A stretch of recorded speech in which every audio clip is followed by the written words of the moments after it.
أعوذ بالله من الشيطان الرجيم. بسم الله الرحمن الرحيم. الحمد لله الذي أنزل على عبده الكتاب ولم يجعل له عوجا قيما لينذر بأسا شديدا من لدنه ويبشر المؤمنين الذين يعملون الصالحات أن لهم أجرا حسنا ماكثين فيه أبدا وينذر الذين قالوا اتخذ الله ولدا ما لهم به من علم ولا لآبائهم كبرت كلمة تخرج من أفواههم إن يقولون إلا كذبا فلعلك باخع نفسك على آثارهم إن لم يؤمنوا بهذا الحديث أسفا إنا جعلنا ما على الأرض زينة لها لنبلوهم أيهم أحسن عملا وإنا لجاعلون ما عليها صعيدا جرزا أم حسبت أن أصحاب الكهف والرقيم كانوا من آياتنا عجبا إذ أوى الفتية إلى الكهف فقالوا ربنا آتنا من لدنك رحمة وهيئ لنا من أمرنا رشدا فضربنا على آذانهم في الكهف سنين عددا ثم بعثناهم لنعلم أي الحزبين أحصى لما لبثوا أمدا نحن نقص عليك نبأهم بالحق إنهم فتية آمنوا بربهم وزدناهم هدى وربطنا على قلوبهم إذ قاموا فقالوا ربنا رب السماوات والأرض لن ندعو من دونه إلها لقد قلنا إذا شططا هؤلاء قوم اتخذوا من دونه آلهة لولا يأتون عليهم بسلطان بين فمن أظلم ممن افترى على الله كذبا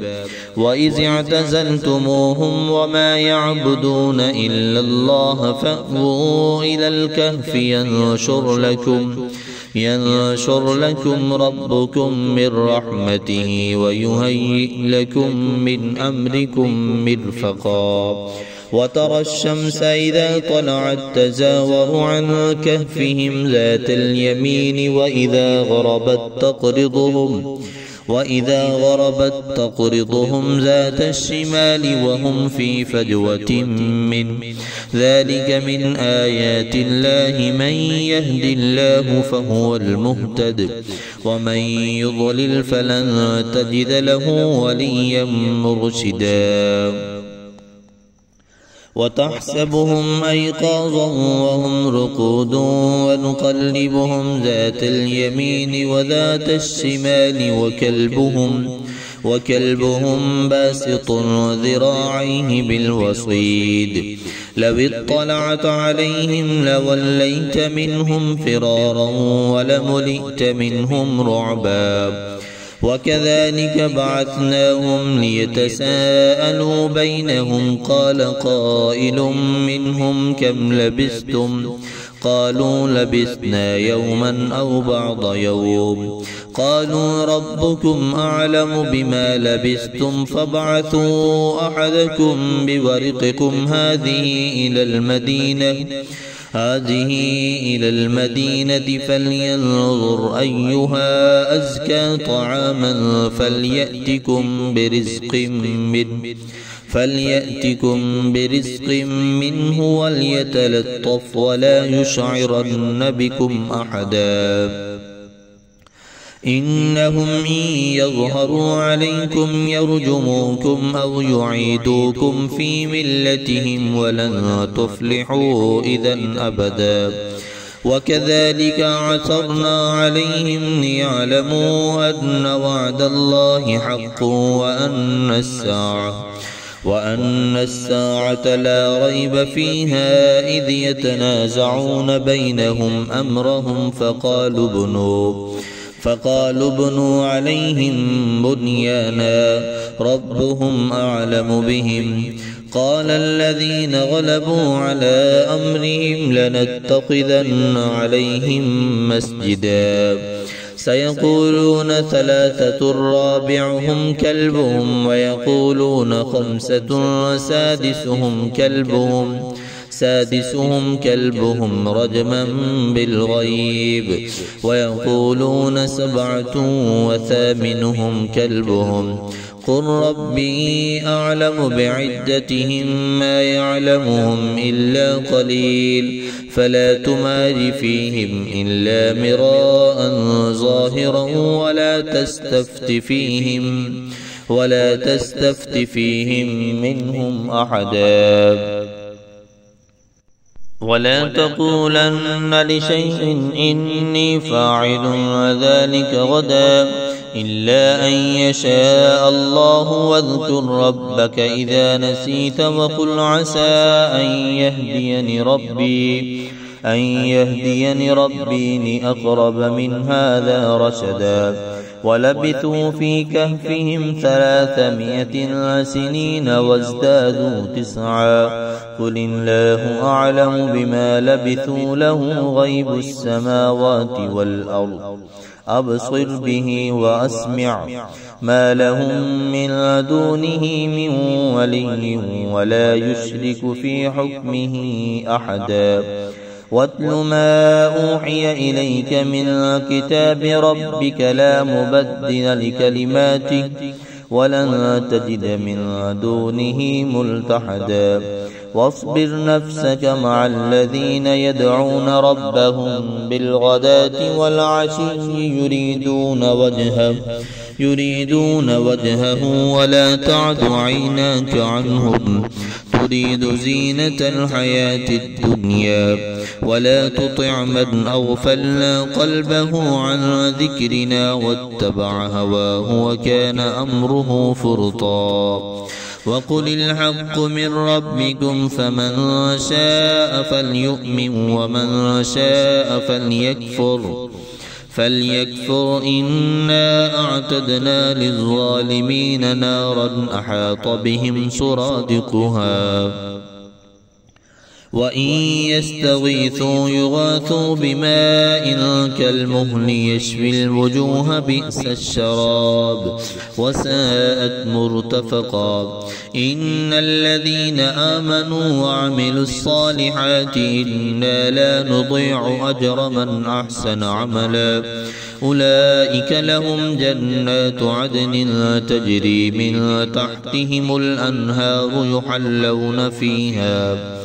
يحلون فيها من أساور من ذهب ويلبسون ثيابا خضرا من سندس واستبرق متكئين فيها على الأرائك نعم الثواب وحسنت مرتفقا واضرب لهم مثل الرجلين جعلنا لأحدهما جنتين من أعناب وحففناهما بنخل وجعلنا بينهما زرعا كلتا الجنتين آتت أكلها ولم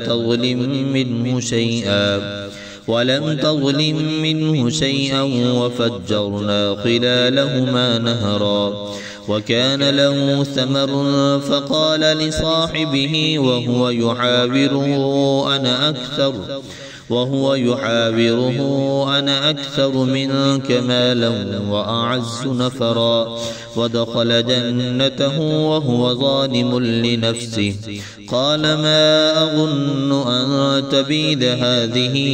أبدا وما أظن الساعة قائمة ولئن رددت إلى ربي وما أظن الساعة قائمة ولئن رددت إلى ربي لأجدن خيرا منها منقلبا قال له صاحبه وهو يحاوره أكفرت بالذي خلقك من تراب ثم من نطفة ثم سواك رجلا لكن هو الله ربي ولا أشرك بربي أحدا ولولا إذ دخلت جنتك قلت ما شاء الله لا قوة إلا بالله إن ترني أنا أقل منك مالا وولدا فعسى ربي أن يؤتيني خيرا من جنتك ويرسل عليها حسبانا من السماء فتصبح صعيدا زلقا أو يصبح ماؤها غورا فلن تستطيع له طلبا وأحيط بثمره فأصبح يقلب كفيه على ما أنفق فيها وهي خاوية على عروشها ويقول يا ليتني لم أشرك بربي أحدا ولم تكن له فئة ينصرونه من دون الله وما كان منتصرا هنالك الولاية لله الحق هو خير ثوابا وخير عقبا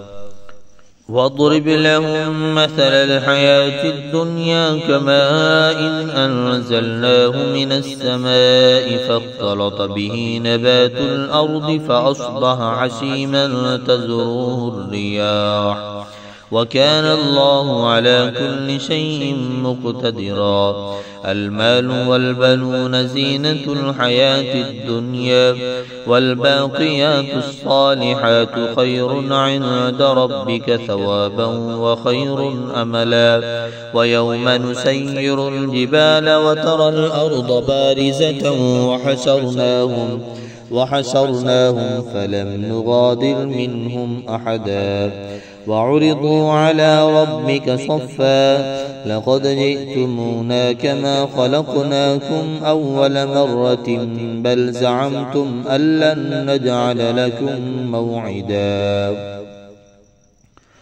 ووضع الكتاب فترى المجرمين مشفقين مما فيه ويقولون يا ويلتنا ما لهذا الكتاب لا يغادر صغيرة ولا كبيرة إلا أحصاها ووجدوا ما عملوا حاضرا ولا يظلم ربك أحدا وإذ قلنا للملائكة اسجدوا لآدم فسجدوا إلا إبليس كان من الجن ففسق عن أمر ربه أفتتخذونه وذريته أولياء من دوني وهم لكم عدو بئس للظالمين بدلا ما أشهدتهم خلق السماوات والأرض ولا خلق أنفسهم وما كنت متخذ المضلين عضدا ويوم يقول نادوا شركائي الذين زعمتم فدعوهم فلم يستجيبوا لهم وجعلنا بينهم موبقا ورأى المجرمون النار فظنوا أنهم مواقعوها ولم يجدوا عنها مصرفا ولقد صرفنا في هذا القرآن للناس من كل مثل وكان الإنسان أكثر شيء جدلا وما منع الناس أن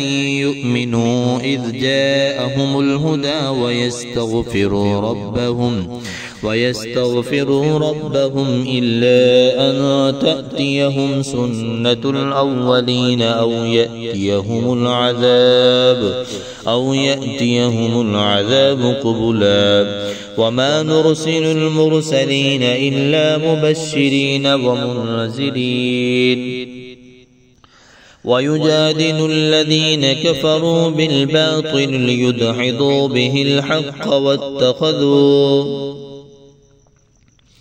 وما نرسل المرسلين إلا مبشرين ومنذرين ويجادل الذين كفروا بالباطل ليدحضوا به الحق واتخذوا آياتي وما أنذروا هزوا ومن أظلم ممن ذكر بآيات ربه فأعرض عنها ونسي ما قدمت يداه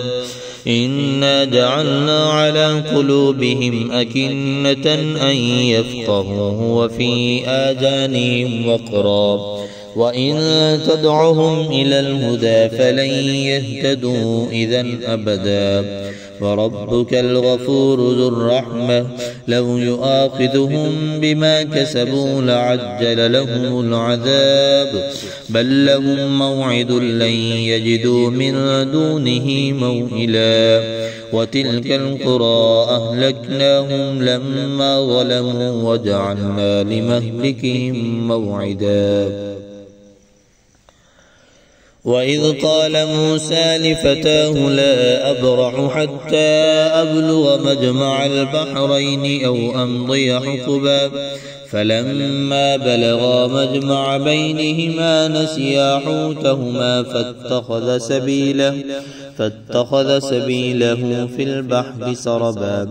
فلما جاوزا قال لفتاه آتنا غداءنا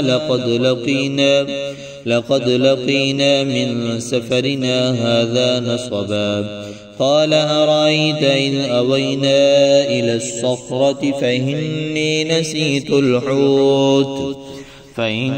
نسيت الحوت وما أنسانيه إلا الشيطان أن أذكره واتخذ سبيله في البحر عجبا قال ذلك ما كنا نبغي فارتدا على آثارهما قصصا فوجدا عبدا من عبادنا آتيناه رحمة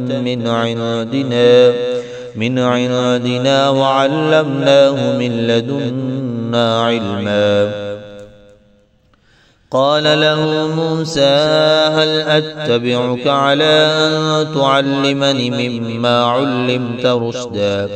قال إنك لن تستطيع معي صبرا وكيف تصبر على ما لم تحط به خبرا قال استجدني إن شاء الله صابرا ولا أعصي لك أمرا قال فإن اتبعتني فلا تسألني عن شيء حتى أحدث لك منه ذكرا فانطلقا حتى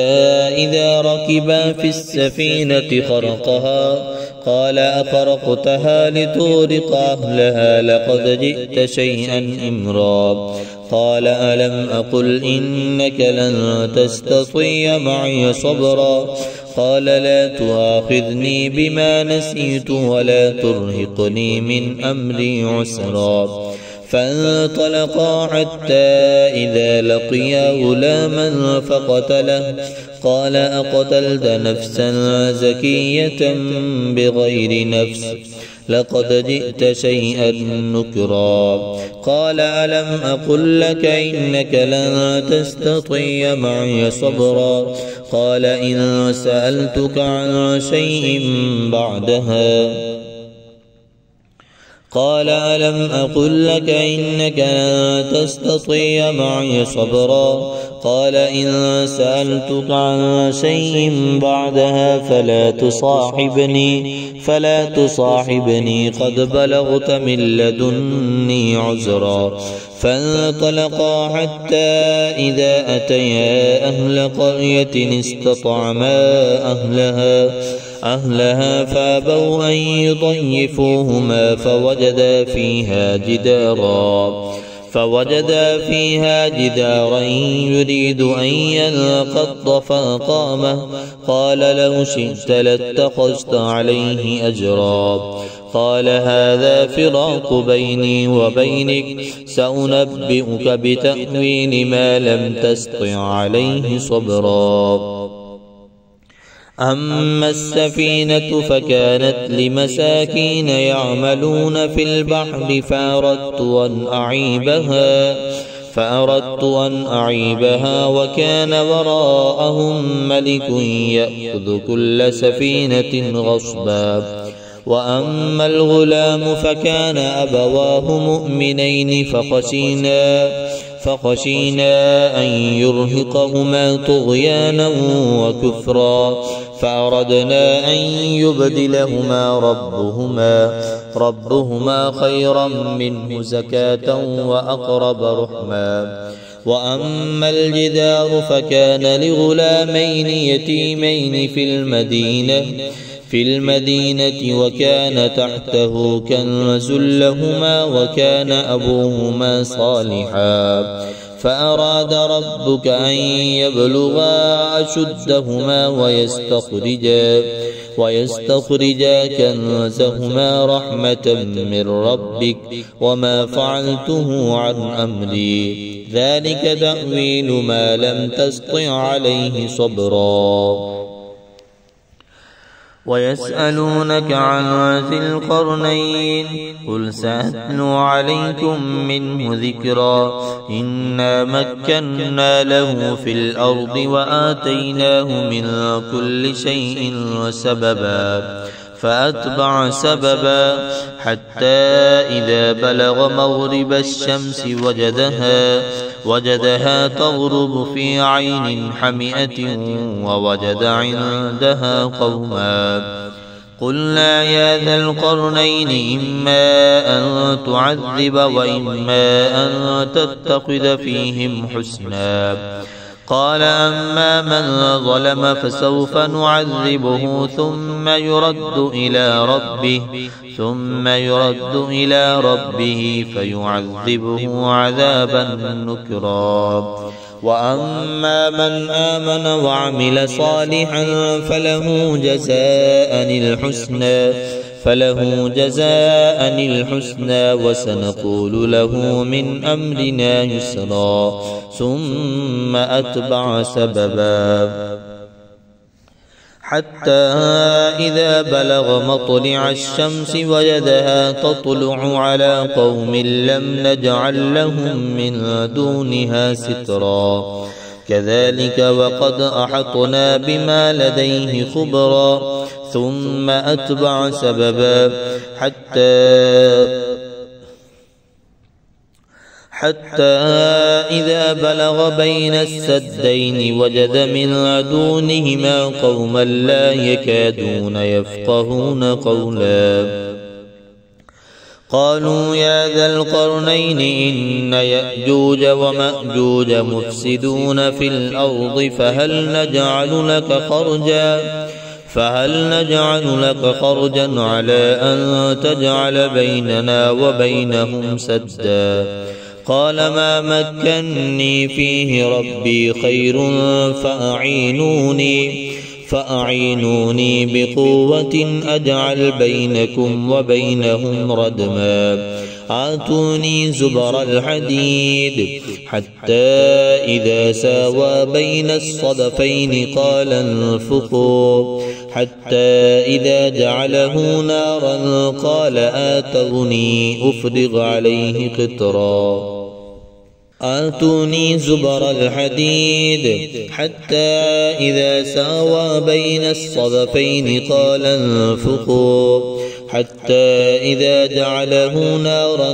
قال آتوني أفرغ عليه قطرا فما استطاعوا أن يظهروه وما استطاعوا له نقبا قال هذا رحمة من ربي فإذا جاء وعد ربي جعله دكاء وكان وعد ربي حقا وتركنا بعضهم يومئذ يموج في بعض ونفخ في الصور فجمعناهم جمعا وعرضنا جهنم يومئذ للكافرين عرضا الذين كانت أعينهم في غطاء عن ذكري وكانوا لا يستطيعون سمعا أفحسب الذين كفروا أن يتخذوا عبادي من دوني أولياء إنا أعتدنا جهنم للكافرين نزلا قل هل ننبئكم بالأخسرين أعمالا الذين ضل سعيهم في الحياة الدنيا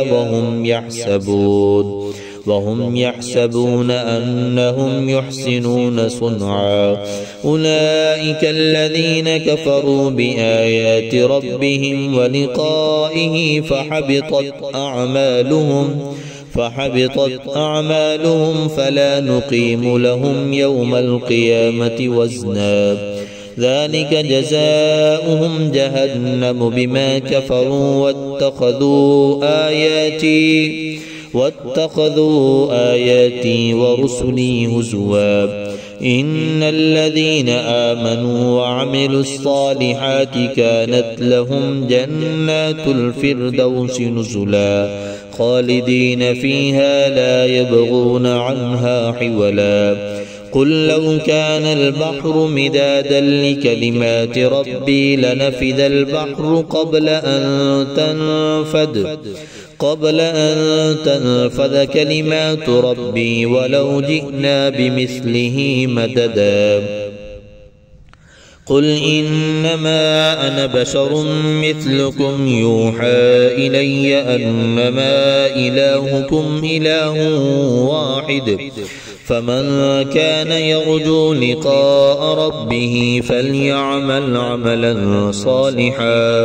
فليعمل عملا صالحا ولا يشرك بعبادة ربه أحدا.